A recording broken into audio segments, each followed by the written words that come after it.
सागर शिंदे तुमचा कोण? मेव नाही माझा. मेव नाही. बरं, कुठं घडली घटना? मर्डर कुठं झाला? चला या, मी रात्री होतो साहेबांबरोबर. चला तुम्हाला दाखवतो. बरं, इथं ते आरोपी घेऊन आला का तुम्हाला इकडं? आरोपी आणला होता. काल सकाळी आम्ही स्वतः आलतो, साहेब आमच्या संग आलतं, सगळं झालतं. पण ते काय झालं, काही तोर आम्ही आलो, हां, काही तपास केला नाही. आणि हा तो मुलगा होता, तो मुलगा असं रस्त्याच्या कडेला थांबला होता असं सांगण्यात येते. हा,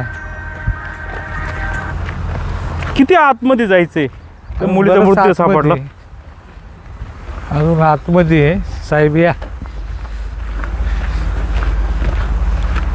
बरंच आतमध्ये आणलं होतं.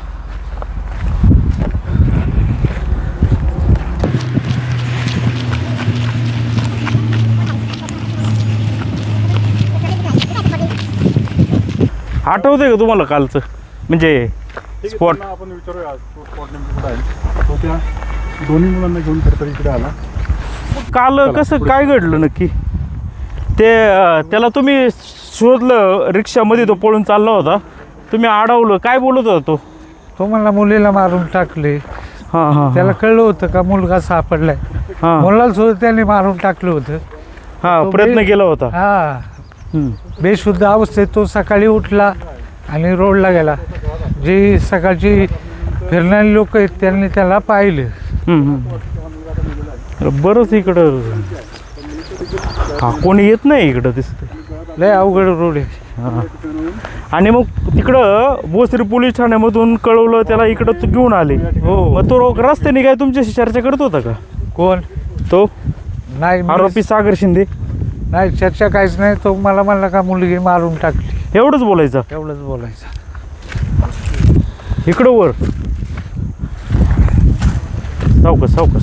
त्यांनी लय उड्या मारल्या रात्री. हां, ह्या खड्ड्यामध्ये होती का मुलगी? नाही, इकडून जाऊ, पुढून जातो. चुकलोय का? नाही नाही, बरोबर आहे, पण ते रात्री उड्या मारल्या आपल्या इकडून जाऊ.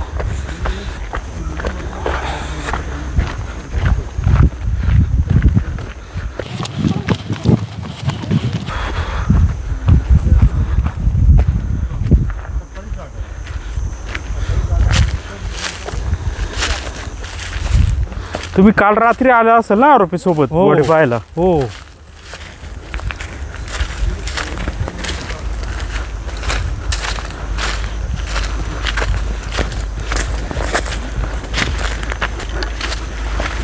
अवघड आहे,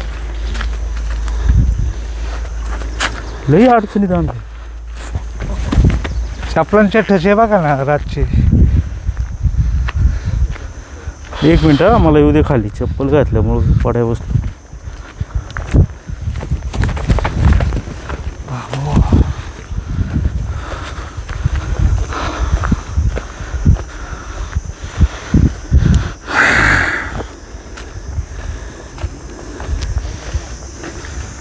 कोणती जागा काय आठवते का? या ठिकाणी पहिली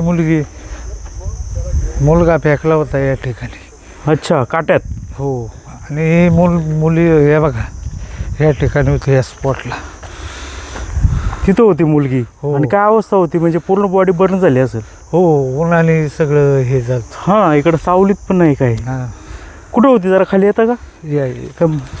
हे बघा इथं ते फॉरेन्सिक टीमने जे ग्लोव्ज घातले होते, हे बघा इथं ग्लोव्ज आहेत. म्हणजे बरोबर ठिकाणी आपण व्यवस्थित ठिकाणी पोहोचलोय.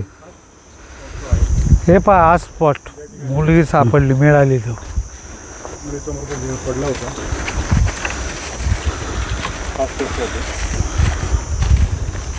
इथं बॉडी ही ग्लोव्जचं हे आहे वाटतं, फॉरेन्सिक वाल्यांनी चेक केलं. हो, पुण्याची टीम होती. काय सांगाल आता? निर्गुण हत्या केली. कसा होता त्याचा स्वभाव त्या सागर शिंदेचा? सागर म्हणजे तुमचा सोयरा ना तो? हा, सोयरा. त्याचं असं होतं का त्याने पहिले लव्ह मॅरेज केलं आणि तो बाहेर राहत होता सावरगाव या ठिकाणी. त्याच्यानंतर आपलं हे बाबळ या ठिकाणी केंदूर म्हणून तिथं राहत होता. हा फक्त गाडं बैल दुनियादारी घरातून डबा भरायचा, घराच्या बाहेर निघून जायचा कामाच्या ऐवजी. हां, वेगळं काम म्हणजे वेगळं गाड्या काम शोक. गाड्या वगैरे शोक म्हणजे असा विषय होता. नंतर मग आई वडिलांनी ती मुलं सांभाळली.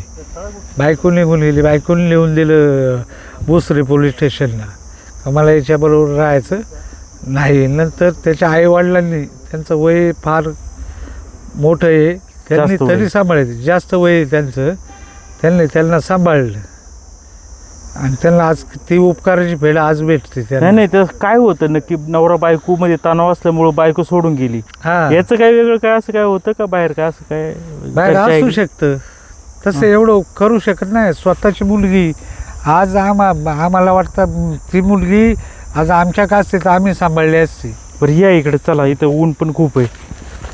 मला सांगा तुम्ही हां का आता हे मुलींना काय कसं लाड वगैरे करायचा का तो कसं काय असं मुलांना छोट्या मुलांना आपण एवढं तो कधी-कधी तुमच्या कधी संपर्कात- 8-6 महिन्याने आम्ही जायचं. मग काय लाड वगैरे काय नाही. मी गेलो तर काही खाऊ न्यायचा काही न्यायचा त्याचं लाड काही दिसलं नाही. नाही दिसलं. फक्त मोबाईलचं लाड असायचं. मोबाईल मुलांना द्यायचा. हा फक्त त्याने मुलं इथं टाकून तो आंघोळ करायला घरी गेलाय. आंघोळ करायला घरी गेला म्हणजे काय त्याची काय पद्धत आहे का ती अजिबात पश्चाताप नाही. पश्चाताप नाही. त्याला वाटलं का मुलगा मेलाय आणि मुलगी रात्री मी इथं मुलगा फेकला होता काय पाहतो. हो मी स्वतः होतो रात्री. इथं मुलगा असा सांगतोय हा इथं पोर टाकलं हे पोर इथं फिकली दोघांचं गळं आवडलं पण ते पोर कसं त्याचं नशीब ते वाचून रोडला गेलं नाही बघ ना मारलंच एवढं होते. जंगलामध्ये काय ऊन किती आहे, काय ती परिस्थिती आहे बॉडीची लहान मुलाला. काय शिक्षा व्हावी. शिक्षा फाशीशिवाय पर्याय नाही.